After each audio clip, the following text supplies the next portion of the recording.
You read this in the last part of Matthew 18. when you- आप मत्ती 18 के अंत में इसे पढ़ सकते हो, Good time. जब आपको समय मिले तो उसे जरूर पढ़ना।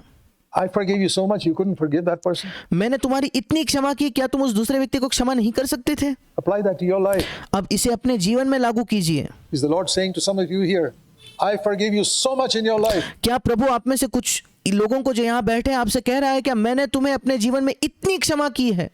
Every time you ask me to forgive you, I forgive you. जब कभी तुमने मुझसे क्षमा मांगी मैंने तुम्हें क्षमा किया। Think of that person you still haven't forgiven till today. Right और उस व्यक्ति के बारे में सोचिए जिसे आपने आज तक क्षमा नहीं किया। now it comes to your mind that अभी इसी क्षण वो बात आपके मन में आ रही है, person's name, right? उस व्यक्ति का नाम आपके मन में आ रहा है ना? Don't you remember right now the name of the person you're not forgiven? क्या आपको अभी वो व्यक्ति याद नहीं आता जिसकी आपने क्षमा नहीं की है? Because he did some terrible thing against your son or daughter or somebody in your family or क्योंकि आप उसने बड़ा बदतर काम आपके बेटे के खिलाफ, आपके बेटी के खिलाफ या आपके परिवार के किसी व्यक्ति के खिलाफ किया, cheated you or something like that. या उसने आपको धोखा दिया या ऐसा कुछ उसने आपके खिलाफ किया। Come back here. राजा कहता है यहाँ लौट कर आओ। And he took that man. और उस व्यक्ति राजा ने उस मनुष्य को लिया। Did the king remember his sin? Yes. क्या राजा को उसका पाप याद था क्या? हाँ। So when God says, I choose not to remember, that's not the saying as saying I forget. और इसलिए जब परमेश्वर कहता है मैं अब तुम्हारे पापों को फिर स्मरण न करूंगा, उसका ये मतलब नहीं कि वो ये नहीं कह रहा कि मुझे वो याद ही नहीं, मैं भूल गया हूं। What he's saying here is, I choose not to remember. परमेश्वर यहाँ क्या कह रहा है? मैं ये चुनाव करता हूं कि मैं उन्हें फिर याद नहीं करूंगा। But if you don't forgive somebody, I will bring that back to an account. पर अगर तुम किसी और को क्षमा नहीं करोगे तो फिर मैं तुम्हारे लेखे में फिर उसे मैं याद करके तुम्हारे लेखा में लिखूंगा।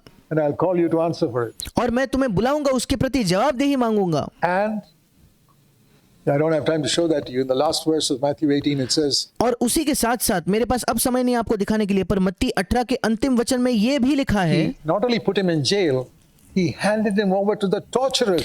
ना केवल राजा ने उसके सेवक को बंदी गृह में डाला, पर जो उसे ताड़ना देने वाले, दंड देने वालों के हाथ में सौंप दिया। Some people are just in jail and some people are put in jail and tortured. और कुछ लोग केवल बंदी गृह में होते हैं, कुछ लोगों को वहां सताने के लिए, पीड़ा में डालने के लिए लोगों के पास सौंप दिया जाता है। So not only God punished him, इसलिए ना केवल परमेश्वर ने उसे फिर से शिक्षा दी या उसे दंड दिया, but put the demons after him. पर उसके पीछे दुष्ट आत्माएं भी जाने दी। Imagine God allowing the demons to torture one child of his.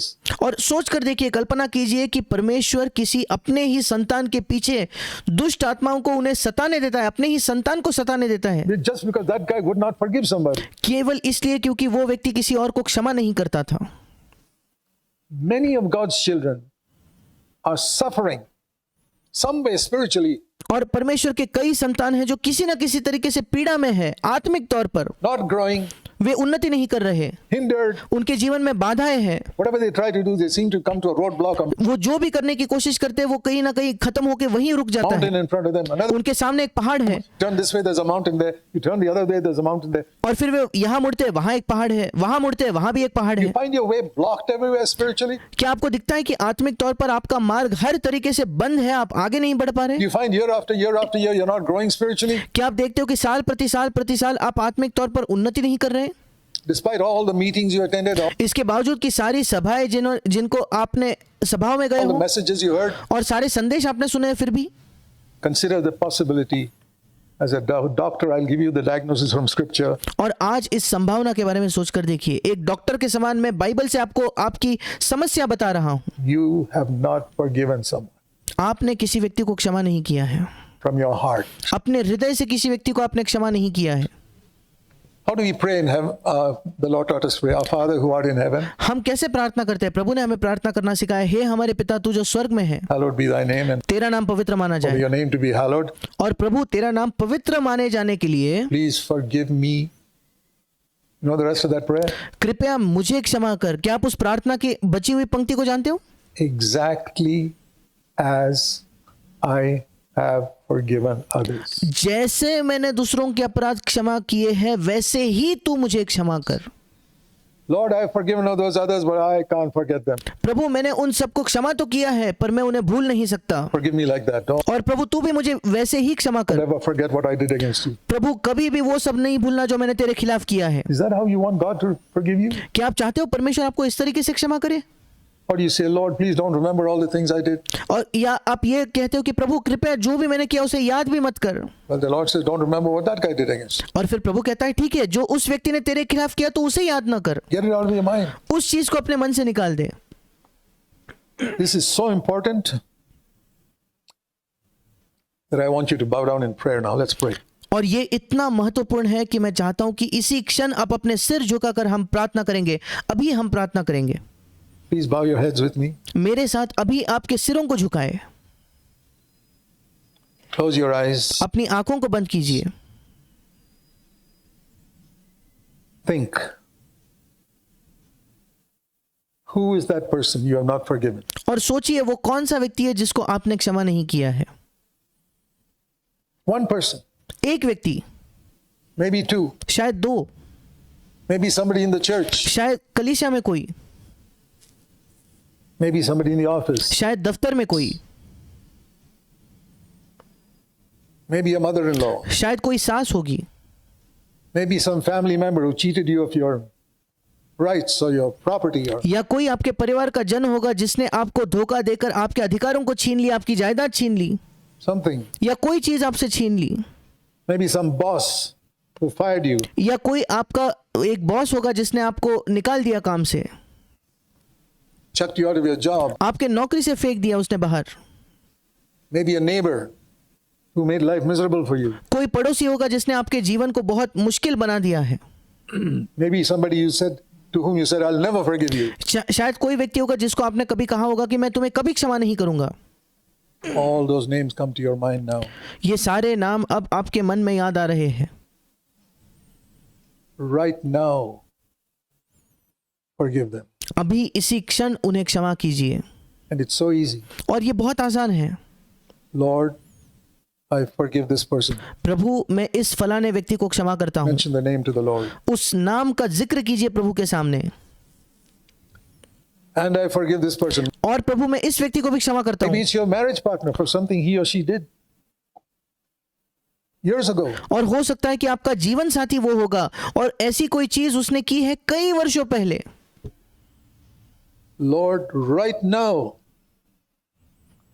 I forgive that person. प्रभु इसी क्षण मैं उस व्यक्ति को क्षमा करता हूँ। And this person. और इस व्यक्ति को भी, And this person. और इस व्यक्ति को भी, And this person. और उस दूसरे व्यक्ति को भी। Okay, now there's one more thing. Don't raise your head. Close your eyes. और एक और चीज है, अपने सिर को ऊंचा ना करे, अपनी आंखें बंद रखे। The Lord said, when you come to Him in prayer, and you remember that you have hurt somebody, और प्रभु ने कहा जब तुम उसके पास प्रार्थना में आते हो और तुम्हें याद आता है कि तुमने किसी को चोट पहुंचाई है, this is the other way. और इसके दूसरी ओर You hurt somebody and you have not asked His forgiveness. आपने किसी को चोट पहुंचाई और आपने उससे माफी नहीं मांगी।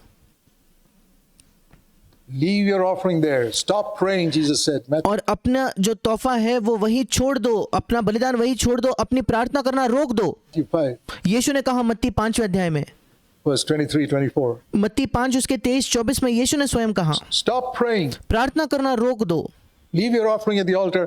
अपना जो बलिदान है वो उसी वेदी पर वही छोड़ दो, Go and ask forgiveness from that person. Then come and pray. जाकर उस व्यक्ति से क्षमा मांगो, फिर आकर प्रार्थना करो। So that's the next step. और ये अगला कदम है। Is there somebody you have to ask forgiveness from whom you hurt? क्या कोई व्यक्ति है जिससे आपको क्षमा मांगनी है, जिसको आपने चोट पहुंचाई है, Deliberately hurt? जानबूझ के चोट Or पहुंचाई even है, accidentally hurt? या गलती से चोट पहुंचाई है? Will you tell the Lord now, Lord, at the first opportunity, I'm going to call him up and ask his forgiveness, or I'm going to write him a mail. और क्या आप प्रभु से आप कहोगे कि प्रभु जो पहला मौका मुझे मिलता है मैं उसे फोन करके उसकी माफी मांगूंगा, या मैं एक पत्र एक मेल लिखकर उससे माफी मांगूंगा And ask his forgiveness at the first opportunity और उससे माफी मैं मांगूंगा, पहला मौका जो मिलता है मुझे प्रभु, after this conference is over. जब ये सम्मेलन खत्म हो जाएगा उसके तुरंत बाद। or even tonight perhaps.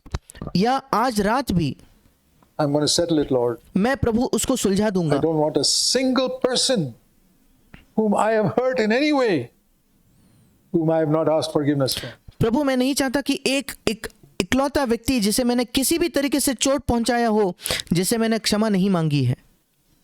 This is going to be a revolutionary conference for me. My life is going to change. ये मेरे लिए एक बिल्कुल क्रांति लाने वाली एक सम्मेलन होगी, जीवन को बदल देने वाली सम्मेलन होगी, मेरा जीवन बदल I've जाएगा। attended so many conferences and my life has not changed. मैंने कई सम्मेलनों में भाग लिया है पर मेरा जीवन नहीं बदला Now है। I know why. अब मैं जानता हूँ क्यों। Forgiveness, forgiveness, forgiveness. क्षमा करना, क्षमा करना, क्षमा करना। Forgiving others, asking forgiveness. क्षमा, दूसरों को क्षमा करना और दूसरों से क्षमा मांगना। Lord, please help me not to forget the decision I've taken now. प्रभु कृपया मेरी सहायता कर कि मैं उस निर्णय को ना भूलूं जो मैंने अभी लिया है। Help me to keep that attitude of forgiveness towards all the people I just mentioned to you. और प्रभु मेरी सहायता कर कि मैं इस क्षमा करने के रवैये को बनाए रखूं उन सब लोगों के प्रति जिनका मैंने अभी अभी तेरे सामने जिक्र किया। And as soon as possible, to ask forgiveness from those whom I've hurt. और जितना जल्दी संभव है मैं उनसे क्षमा मांगू जिन्हें मैंने चोट पहुंचाई है।